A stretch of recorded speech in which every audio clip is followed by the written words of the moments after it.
আমি বলেছি যে আমি রাজনৈতিক কোনো বক্তব্যের উপরে আমাদের কোনো মতামত নাই। সবাই মূলত আমাদের আজকের আলোচনার বিষয় ছিল দুটি, রাজনৈতিক দল এবং প্রার্থীর আচরণ বিধিমালার যে খসড়া সেটার উপরে আলোচনা, এবং দ্বিতীয়ত হচ্ছে ভোট কেন্দ্র স্থাপন। ভোট কেন্দ্র স্থাপন বলতে সংসদ নির্বাচনে ভোট কেন্দ্র স্থাপন এবং ব্যবস্থাপনা নীতিমালা এবং স্থানীয় সরকার প্রতিষ্ঠান সমূহের নির্বাচনে ভোট কেন্দ্র স্থাপন এবং ব্যবস্থাপনা নীতিমালা দুটোর খসড়া নিয়ে আলোচনা। তো দুটোই বিশদভাবে আলোচনা হয়েছে এবং আলোচনার পরে এগুলোতে কিছু অ্যামেন্ডমেন্ট সাজেস্ট করা হয়েছে, করে এগুলোর ড্রাফট নীতিগতভাবে অনুমোদন করা হয়েছে এবং সংশ্লিষ্ট কমিটি এই ড্রাফটগুলোর উপর কাজ করে পুনরায় এটা নির্বাচন কমিশনের কাছে সাবমিট করবে। আপনারা জানেন যে বেশ কিছু ইনিশিয়েটিভস এর সাথে রিলেটেড আছে, সংস্কার ইনিশিয়েটিভ সহ অপরাপর অ্যামেন্ডমেন্টের ব্যাপার আছে। তো ততদিন পর্যন্ত হয়তো আমাদেরকে অপেক্ষা করা লাগতে পারে এই জিনিসগুলোকে ফাইনালাইজ করার জন্য। তবে নীতিগতভাবে এই নীতিমালাগুলোকে আজকে অনুমোদন করা হয়েছে, ড্রাফটগুলো। মেজর যদি আমি বলি আপনাদেরকে, যেমন জাতীয় সংসদ নির্বাচনে ভোট কেন্দ্র স্থাপন এবং ব্যবস্থাপনা নীতিমালার যে কমিটিটা ছিল সেই কমিটিটা আমরা বিলুপ্ত করে এটা কমিশনের অধীনে নিয়ে এসেছি।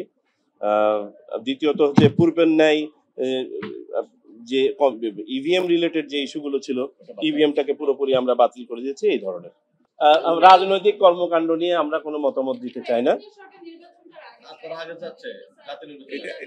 এটা এই সিকোয়েন্সিং অফ ইলেকশন, কোনটা আগে হবে পরে হবে, এটা তো নির্বাচন কমিশনের হাতে না। এই পরিবর্তিত পরিস্থিতিতে সরকারই সিদ্ধান্ত নেবেন কোন নির্বাচন আগে হবে পরে হবে। নির্বাচন কমিশনের দায়িত্ব হচ্ছে নির্বাচন অনুষ্ঠান করা।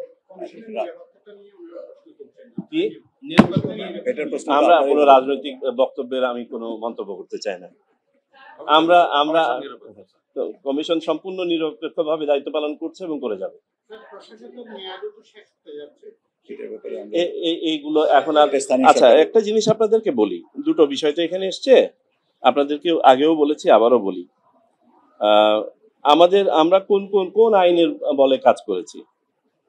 গণপ্রতিনিধিত্ব আদেশ 1972, এটার অনুচ্ছেদ 50, স্থানীয় সরকার সিটি কর্পোরেশন আইন 2009 এর ধারা 54। আপনাদেরকে স্পেসিফিক করে বলছি, আপনারা দেখে নিতে পারেন। স্থানীয় সরকার পৌরসভা নির্বাচন বিধিমালা 2010 এর বিধি 54, উপজেলা পরিষদ নির্বাচন বিধিমালা 2013 এর বিধি 56, স্থানীয় সরকার ইউনিয়ন পরিষদ নির্বাচন বিধিমালা 2010 এর বিধি 54। এই সবগুলোতে বলা আছে নির্বাচন দরখাস্তে কাদেরকে পক্ষভুক্ত করা যাবে। সেখানে নির্বাচন কমিশনকে পক্ষভুক্ত করার কোনো আইন নাই। কিন্তু আমাদের দেশে যেটা হয়ে থাকে, যদি কেউ দরখাস্ত করেন সাধারণত নির্বাচন কমিশনকেও একটি পক্ষ বানান। কিন্তু আইনে যেহেতু নাই, সেহেতু আমরা অতীতের যাবতীয় এই স্বাধীনতার পর থেকে আজ পর্যন্ত আমরা ফাইল ঘেঁটে দেখার চেষ্টা করেছি যে কখনো নির্বাচন কমিশন স্বপ্রণোদিত হয়ে পক্ষভুক্ত হয়েছে কিনা বা আপিল করেছে কিনা, আমরা এমন কোনো নজির পাই নাই। সুতরাং আমাদের পক্ষভুক্ত হওয়া বা করার এই আইন আমাদেরকে সুযোগ দেয় না। আমি বলেছি যে আমি রাজনৈতিক কোনো বক্তব্যের উপরে আমাদের কোনো মতামত নাই।